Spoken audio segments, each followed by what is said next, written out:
How's it going, gamers? RebelX here in the War Room, and today we're looking at Batman Arkham Knight, Tips and Tricks Part 2. This is where we can further look into Batman's upgrade abilities, and also do this at how you can upgrade the Batmobile without having to spend too many upgradable points. So let's get into all of that right here, right now.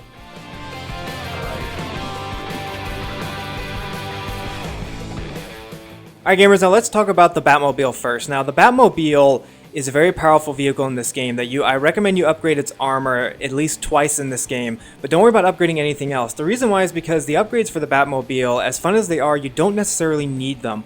Aside from upgrading the Batmobile's armor, the guns that you'll get with this thing right at the start are powerful enough to destroy pretty much any enemy heavy vehicle you run into in this game.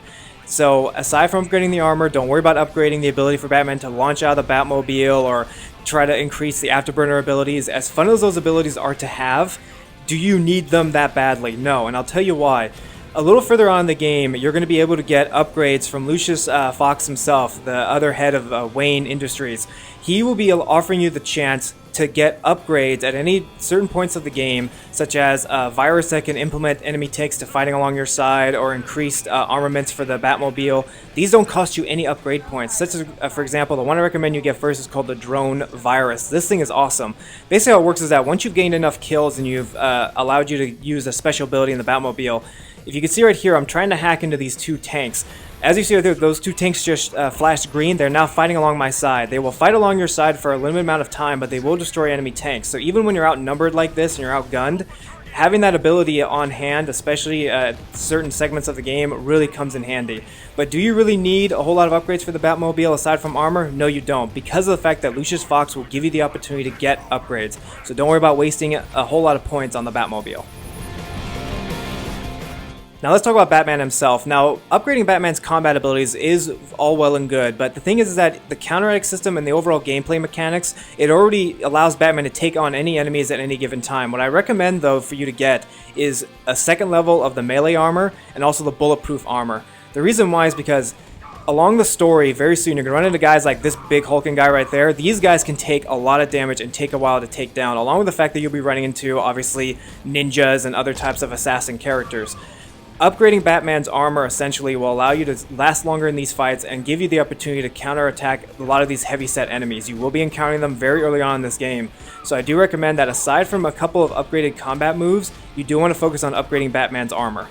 Now let's talk about Batman's gadgets. One of the best gadgets I recommend you try to upgrade is the explosive gel. This stuff works great. Not only does it take out enemies, it allows you to plant traps on the certain levels, but also too is the fact that because the game now implements drones, there's going to be certain segments of the game where you're going to have to take out power stations that control the drones. The only way that happens is the explosive gel.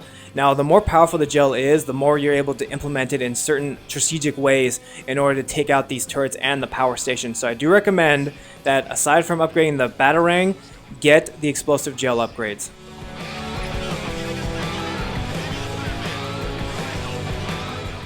Now let's overall talk about the point system. Now you do gain points for doing side missions, most wanted missions, or hunting down criminals, along with the fact of the main story. So if you are in the mood to get a lot of upgrades for Batman, the thing I recommend though is that the next upgrade you want to get, if you have enough points, once you've accumulated say 7 points or say 6, you want to get the upgraded multi-takedown fear ability, which allows you to take down 4 enemies instead of 3. This is so essential when you're out and gunned by say 7 or 10 enemies on the field.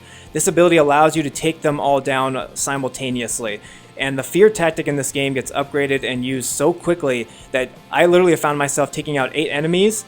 Once I used the fear tactic once, spooked another guy, got the fear up again, and was able to take them down. So I highly recommend that you do focus on trying to upgrade your multi-fear takedown abilities when you're outgunned and outmatched.